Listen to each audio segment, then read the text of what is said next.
The two kings presided over the growing city of Rome for a number of years, before Tatius was slain in a riot at Lavinium, where he had gone to make a sacrifice.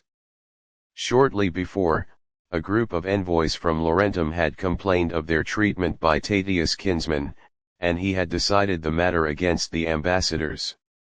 Romulus resisted calls to avenge the Sabina king's death, instead reaffirming the Roman alliance with Lavinium, and perhaps preventing his city from splintering along ethnic lines. In the years following the death of Tatius, Romulus is said to have conquered the city of Fidenae, which, alarmed by the rising power of Rome, had begun raiding Roman territory. The Romans lured the Fidenates into an ambush, and routed their army.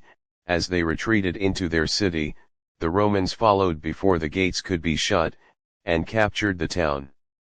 The Etruscan city of Veii, 9 miles up the Tiber from Rome, also raided Roman territory, foreshadowing that city's role as the chief rival to Roman power over the next 3 centuries.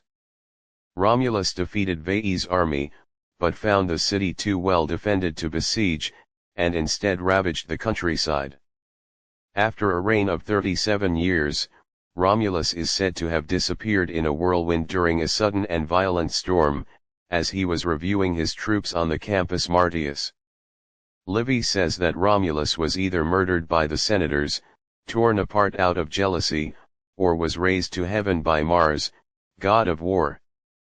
Livy believes the last theory regarding the legendary king's death, as it allows the Romans to believe that the gods are on their side, a reason for them to continue expansion under Romulus' name.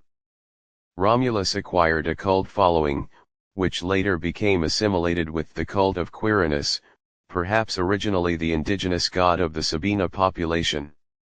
As the Sabines had not had a king of their own since the death of Titus Tatius, the next king of Rome, Numa Pompilius, was chosen from among the Sabines. Various sources state that Romulus had a wife, Hersilia.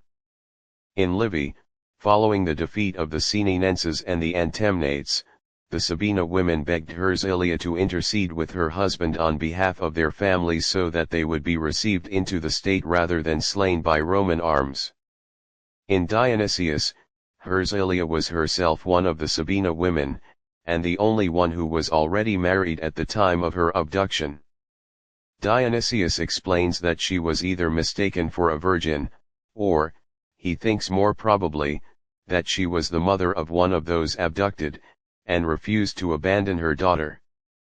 Plutarch also relates that Hersilia was one of the Sabina women, and the only one already married. He also mentions that some authorities make Hersilia the wife of Hostus Hostilius, rather than Romulus. 2 children are attributed to Romulus in Plutarch, a daughter, Prima, and a son, Avilius, but here Plutarch notes that his source, Zenodotus of Troezen, is widely disputed.